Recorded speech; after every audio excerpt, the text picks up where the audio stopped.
Hello, people of the United States. I'm Lydia Brown, and I'm running for president. I'm head of the Cyber Libertarianism Party. Yeah, okay. My vice president will be Dusty the Rabbit. He's a hare. He's wearing a sweater. Are you wearing a sweater? I didn't think so. I'm going to read to you a speech, because I'm the president running for, and those people read speeches. Presidential candidates read speeches. This is a thing that happens, I promise. This is a great speech. It's the best speech I've ever written. And incidentally, it's a speech about speech. So, listen and stuff.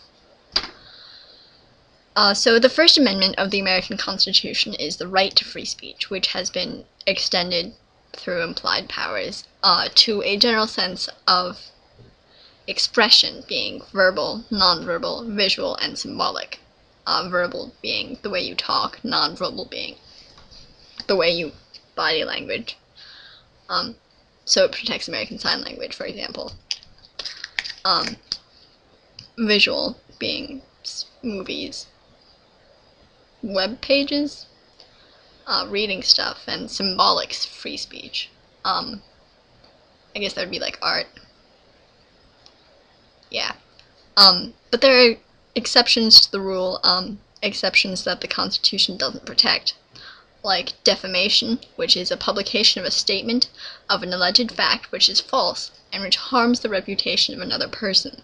This is because our right to freedom of expression is restricted when our expressions, whether a spoken slander or a written libel, spoken being someone saying you're a jerk and someone writing down, a written libel being someone writing down you're a jerk, that causes harm to the reputation of another person, courts recognizing that words can hurt us by harming our ability to earn a living. Another time that the Constitution will not protect your freedom of expression is when someone causes panic, like shouting fire in a crowded theater, because this would cause real unnecessary panic in the citizens in the theater, because there's not a fire.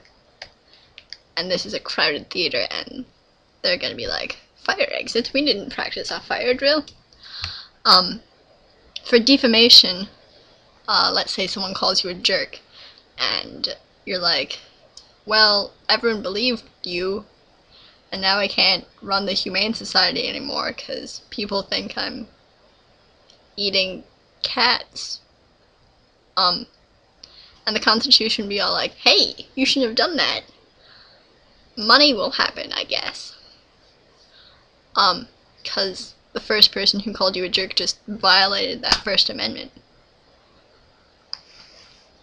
And that first person can't be in the government because the government isn't above its own laws. Right. The Constitution also doesn't protect fighting words, which are words by their very utterance inflict injury or tend to incite an immediate breach of the peace. When you're like, come at me, bro, that's a violation of the First Amendment, home skillet. Because it's intended to inflict injury upon yourself, presumably, because you're inciting that person to assault you. And also that you're implying they're your brother. It should be noted that the freedom of speech is usually protested in large groups, or like, no one's gonna care if you just sit in your room talking to yourself about what a jerk that guy is, because maybe that guy is a jerk. But if you go up in front of a ton of people and you're like, that guy is a real jerk, people are gonna get mad, because that's defamation, and if you added words to that, you could also violate other rules. It'd be really bad of you. You should not do those things. Another way that freedom of speech is not protected by the Constitution is the incitement to crime. If you incite someone to commit a crime,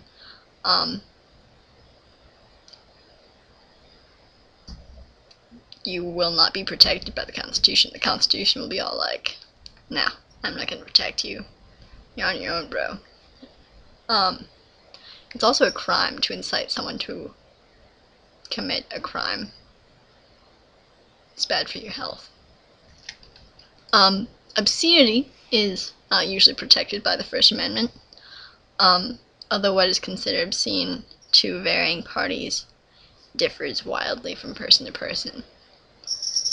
I was reading a book where they were like, oh goodness me, and it was like serious stuff went down after they said that, but most people wouldn't consider oh goodness me an obscene thing, so it would not violate their freedom of speech